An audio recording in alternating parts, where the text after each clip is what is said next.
லௌதேத்தூர் இயேசுஸ் கிறிஸ்துஸ். இயேசு கிறிஸ்துவுக்கு புகழ். தமிழ் கூறும் நல்லுலகில் வாழும் அனைத்து அன்புள்ளங்களுக்கும் வத்திக்கான் வானொலியின் வணக்கம். இறைவன் உங்கள் உள்ளத்தையும் இல்லத்தையும் தன் அன்பாலும் அருளாலும் அமைதியாலும் இன்றும் என்றும் நிரப்புவாராக.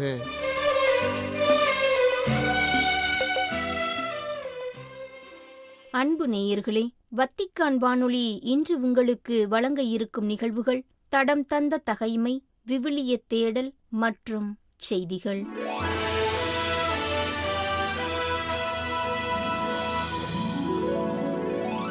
தடம் தந்த தகைமை.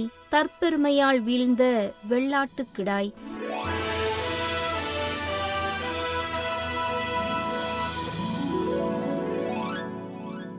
நான் இதை உற்று நோக்கிக் கொண்டிருக்கையில் மேற்கிலிருந்து வெள்ளாட்டு கிடாய் ஒன்று புறப்பட்டு வந்து நில உலகின் அருங்கிலும் சுற்றியது. அது நிலத்தில் கால் ஊன்றவே இல்லை. அந்த வெள்ளாட்டு கிடாயின் கண்களுக்கு இடையில் எடுப்பாக தோன்றும் ஒரு கொம்பு இருந்தது. ஆற்றங்கரையில் நிற்கையில் நான் கண்டவாறு அந்த வெள்ளாட்டு கிடாய் இரு கொம்புடைய அச்செம்மறி கிடாயை நோக்கிச் சென்று தன் முழு வலிமையோடும் அதை தாக்க அதன் மேல் பாய்ந்தது. அது செம்மறி கிடாயை நெருங்கி அதன் மேல் கடுஞ்சினம் கொண்டு அதை தாக்கி அதன் கொம்புகள் இரண்டையும் முறித்து விட்டதை நான் கண்டேன். அதன் எதிரே நிற்க செம்மறி கிடாய்க்கு வலிமை இல்லை. ஆகவே வெள்ளாட்டு கிடாய் அதை தரையில் தள்ளி மிதித்து விட்டது. செம்மறி கிடாயை முன்னதன் வலிமையினின்று விடுவிக்க வல்லவர் யாரும் இல்லை. அதன் பின்னர் வெள்ளாட்டு கிடாய் தற்பெருமை மிக கொண்டு திரிந்தது. ஆனால் அது வலிமையாக இருந்த பொழுதே அதன் பெரிய கொம்பு முறிக்கப்பட்டது. அதற்கு பதிலாக எடுப்பாக தோன்றிய வேறு 4 கொம்புகள் முளைத்து வானத்தின் 4 பக்கங்களையும் நோக்கி வளர்ந்தன.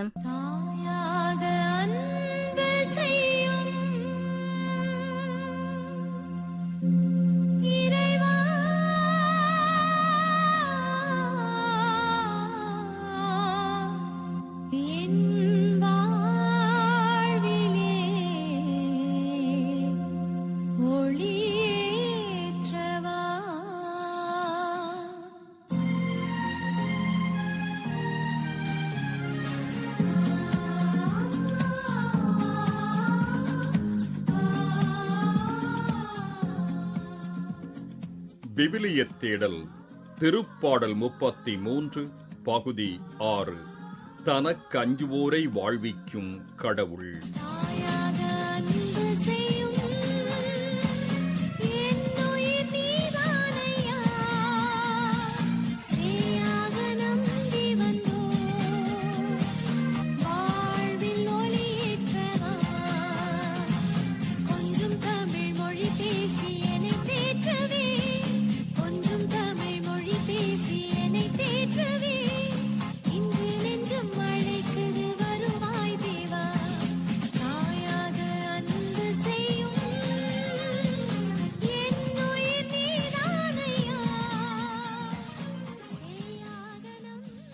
அன்பு நிறைந்தவர்களே, கடந்த வார நமது விவிலிய தேடலில் படைபலமின்றி இறைபலத்தால் வெல்வோம் என்ற தலைப்பில் திருப்பாடல் 33 16, 17 ஆகிய 2 இறைவசனங்கள் குறித்து தியானித்தோம்.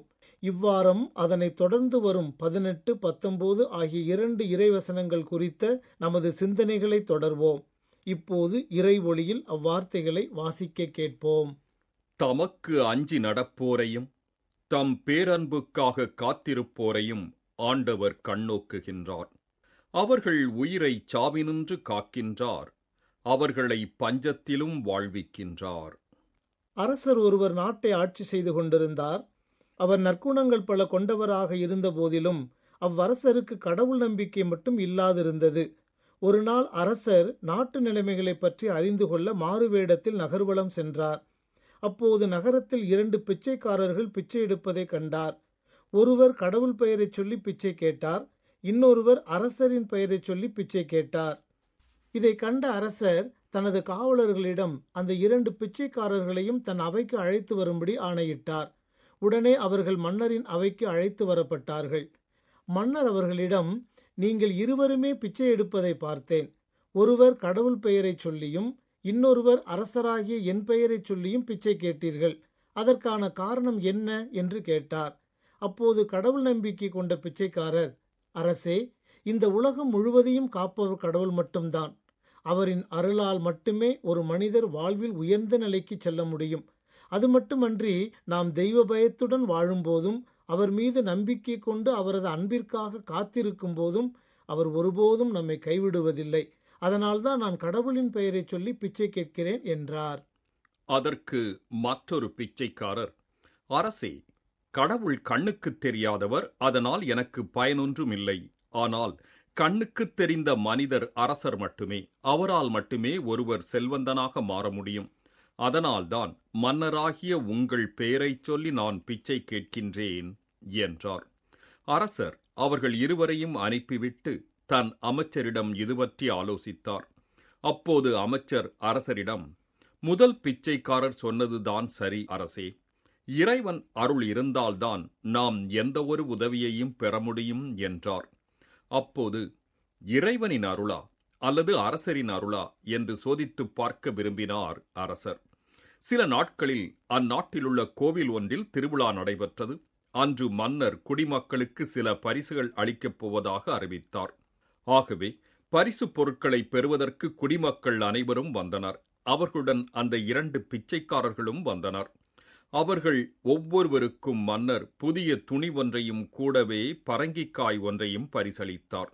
அரசரின் பெயரைச் சொல்லி பிச்சை எடுப்பவருக்கு மட்டும் பரங்கிக்காயினுள் தங்க வைர நகைகளை வைத்து பரிசளித்தார் மன்னர். கடவுள் பெயரைச் சொல்லி பிச்சை எடுத்தவருக்கு எல்லோரையும் போலவே துணியும் பரங்கிக்காய் மட்டும் பரிசளித்தார். சில மாதங்கள் கழிந்தன. மன்னர் ஒரு நாள் நகர்வலம் சென்றார். அப்போது அரசரின் பெயரைச் சொல்லி பிச்சை எடுப்பவர் சாலை ஓரத்தில் அமர்ந்து பிச்சை கேட்பதை கண்ட மன்னர் வியப்படைந்தார். தான் பரங்கிக்காயின் உள்ளே தங்க வைர நகைகள் வைத்து பரிசளித்தும் இவர் மீண்டும் பிச்சை எடுக்க வேண்டிய காரணம் என்ன என்று மன்னருக்கு தோன்றியது. உடனே அரசர் அந்த பிச்சைக்காரரிடம், நான் அன்று உனக்கு பரிசுகள் அளித்தேனே, அதற்கு பிறகும் நீ பிச்சை எடுக்க வேண்டிய அவசியம் என்ன என்று கேட்டார். அதற்கு அவர், அரசே, நீங்கள் அன்று ஒரு பரங்கிக்காயை பரிசளித்தீர்கள். அதை நான் 5 வெள்ளிக்காசுகளுக்கு ஒருவனுக்கு விற்றுவிட்டேன். அந்த 5 வெள்ளிக்காசுகளை வைத்து எத்தனை நாள்கள் நான் உண்ண முடியும்? அதனால் மீண்டும் பிச்சை எடுக்க வந்து விட்டேன் என்றார். அதை கேட்ட அரசர் மிகவும் கோபமுற்று, அடே மூடனே, நான் உனக்கு பரிசளித்த பரங்கிக்காயினுள் தங்க வைர நகைகள் வைத்திருந்தேனே, நீ அதனை வெட்டி பார்த்திருந்தால் உண்மை தெரிந்திருக்குமே என்று கூறி அவனை திட்டிவிட்டு நகர்ந்தார். சற்று தூரத்தில் ஒரு செல்வந்தரை கண்டார். அவர் இறைவன் பெயரைச் சொல்லி பிச்சை எடுத்தவர் என்பதை அப்போது அரசர் அறிந்து கொண்டார். அவரிடம் சென்ற அரசர், ஐயா, நீங்கள் முன்பு இறைவன் பெயரைச் சொல்லி பிச்சை எடுத்துக் கொண்டு இருந்தீர்கள் அல்லவா? இப்போது எப்படி செல்வந்தனாகிவிட்டீர்கள் என்று கேட்டார். அதற்கு அவர், அரசே, நான் என் தந்தை இறந்த தினத்தில் சிலருக்கு இறைவன் பெயரைச் சொல்லி அன்னதானம் செய்வேன். அன்று ஒருவரிடம் 5 வெள்ளிக்காசு கொடுத்து ஒரு பரங்கிக்காய் வாங்கினேன். அதனை சமைப்பதற்காக வெட்டியபோது அதனுள் தங்க வைர நகைகள் இருப்பதை கண்டேன். இறைவன் அருளால் இன்று நான் செல்வந்தனாகிவிட்டேன் என்று கூறினார். மேலும் கடவுள் மீது அன்பும் பயமும் பற்றுறுதியும் கொண்டிருந்த எனக்கு அவர் வழங்கிய மாபெரும் கொடை இது என்று நிறைந்த மகிழ்வுடன் கூறினார். இறைவன் அருள் இல்லையென்றால் நமது வாழ்வில் எவ்வித நலமும் வளமும் பெற முடியாது என்பதை அரசர் அப்போதுதான் புரிந்து கொண்டார்.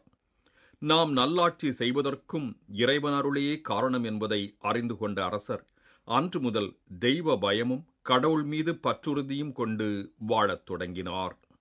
அன்பர்களே, நாம் தியானிக்கும் மேற்கண்ட 2 இறைவசனங்களில் தன்னிடம் அன்பும் நம்பிக்கையும் பக்தியும் கொண்டு வாழும் தனது அடியவர்களை கடவுள் என்றுமே கைவிடுவதில்லை என்றும் அவர்களை கொடிய பஞ்சத்தினின்றும் சாவினின்றும் விடுவிக்கிறார் என்பதையும் தாவீது அரசர் எடுத்து காட்டுகின்றார். சவுல் மன்னரால் தனக்கு ஏற்பட்ட இடையூறுகள், நெருக்கடிகள், உயிர்பறிப்புச் சம்பவங்கள் ஆகியவற்றை சந்தித்த தாவீது அத்தகைய நிலைகளில் எப்படியெல்லாம் கடவுள் தன்னை காப்பாற்றினார் என்பதையெல்லாம் எடுத்து கூறும் அவரது மனநிலையை இவ்விடத்தில் மீண்டும் நம்மால் உணர முடிகின்றது. ஏனெனில் சாவினின்று என் உயிரை நீர் மீட்டருளினீர். வாழ்வோரின் ஒளியில் கடவுளின் முன்னிலையில் நான் நடக்கும் பொருட்டு என் அடிகள் சறுக்காதபடி காத்தீரன்றோ என்றும், என் உயிரை சாவினின்று விடுவித்தார். என் கண் கலங்காதபடியும் என் கால் இடராதபடியும் செய்தார் என்றும், ஏனெனில் நீர் என் மீது காட்டிய அன்பு பெரிது. ஆழமிகு பாதாளத்தினின்று என்னுயிரை விடுவித்தீர் என்று வேறு சில திருப்பாடல்களிலும் தாவீது குறிப்பிடுகின்றார். பஞ்சத்தில் சாவினின்றும் சண்டையில் வாழ் முனையினின்றும் உம்மை விடுவிப்பார்.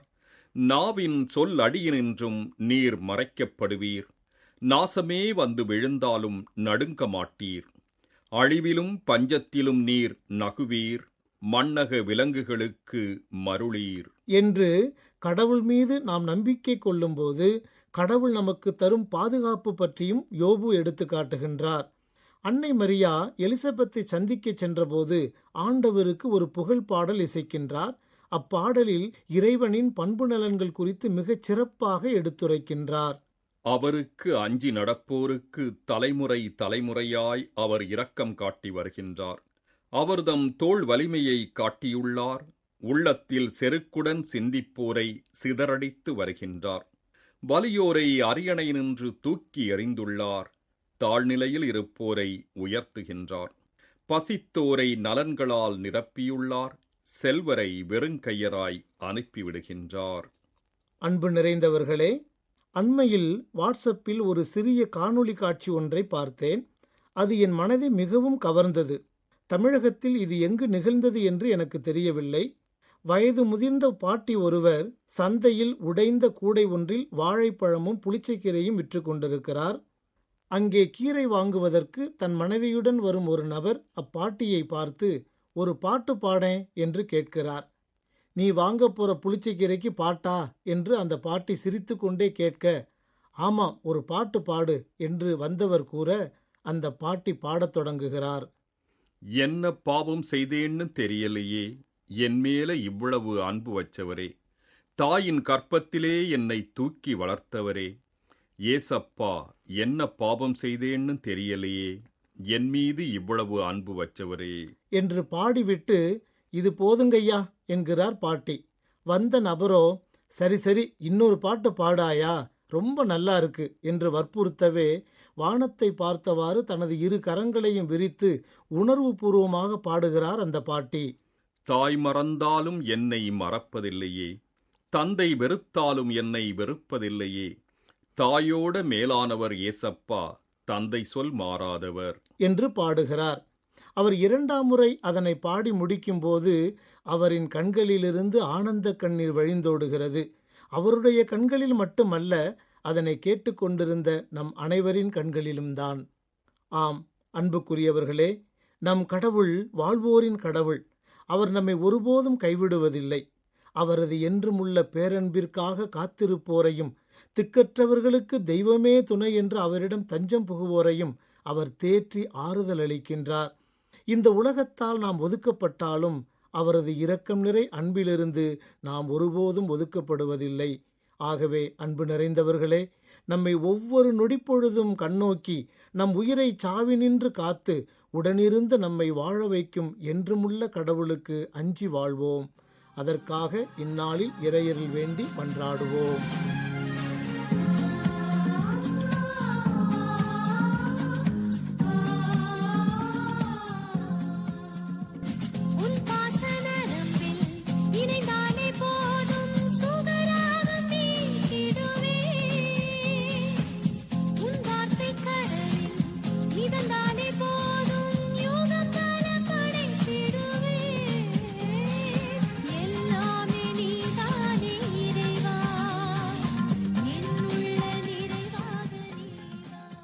தனக்கஞ்சுவோரை வாழ்விக்கும் கடவுள் என்ற தலைப்பில் இன்றைய விவிலிய தேடல் நிகழ்ச்சியை உங்களுக்கு வழங்கியது வத்திக்கான் வானொலி.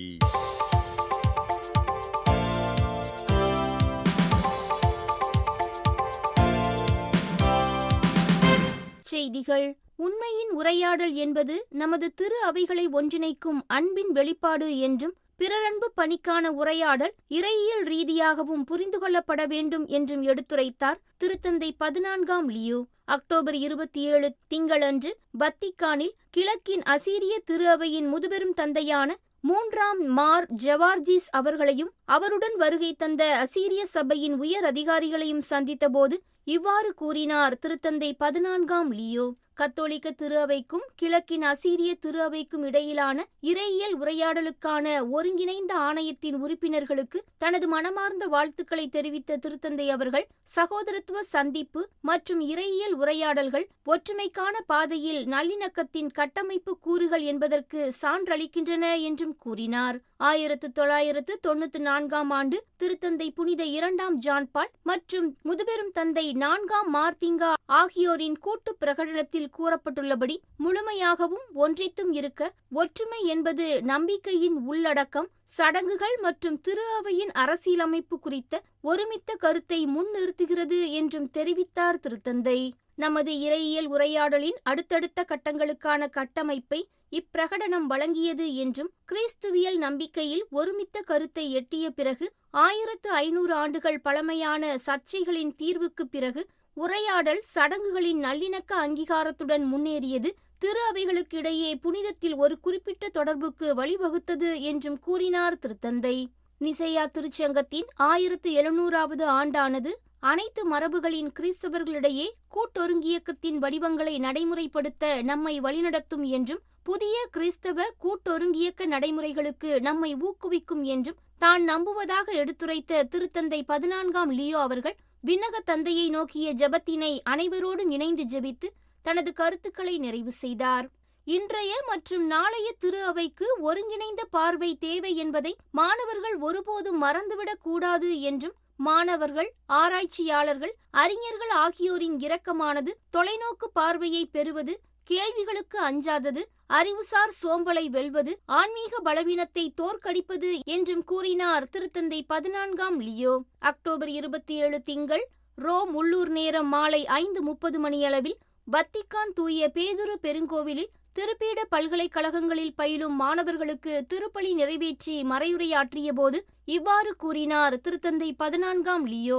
யூபிலி ஆண்டை கொண்டாடும் நாம் இத்திருப்பயணத்தில் தொடர்ந்து மனம் மாற வேண்டும், இயேசுவை பின்தொடர வேண்டும். அவரை பின்தொடர எந்தவிதமான தயக்கமும் சோதனையும் இன்றி அடிமைத்தனத்திலிருந்து விடுதலைக்கும் இறப்பிலிருந்து வாழ்விற்கும் கடந்து செல்லும் பாஸ்கா கடத்தலை நினைவு கூற வேண்டும் என்றும் வலியுறுத்தினார் திருத்தந்தை.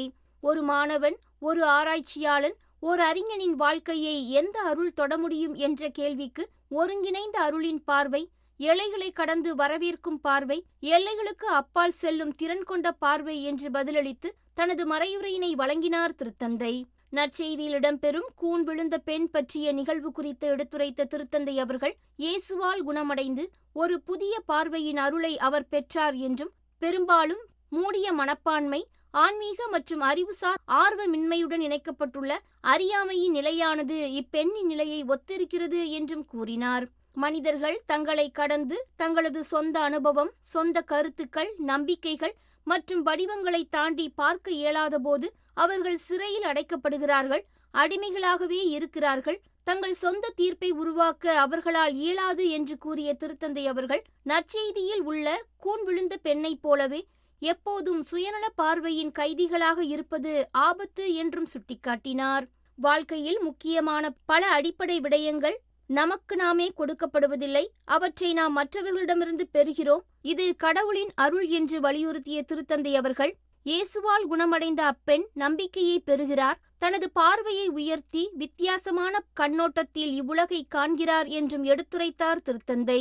நம் வாழ்க்கையில் நாம் கிறிஸ்துவை சந்திக்கும் போது இச்செயல் நிகழ்கிறது என்றும், வாழ்க்கையை மாற்றக்கூடிய, நம்மை நம்மிடமிருந்து திசை திருப்பக்கூடிய, நம்மிடமிருந்து நம்மை வெளியே கொண்டு வரக்கூடிய ஓர் உண்மைக்கு நாம் நம்மையே திறக்கிறோம் என்றும் எடுத்துரைத்தார் திருத்தந்தை. நேயர்களே, இத்துடன் வத்திக்கான் வானொலியின் தமிழ் ஒலிபரப்பு நிறைவு பெறுகின்றது.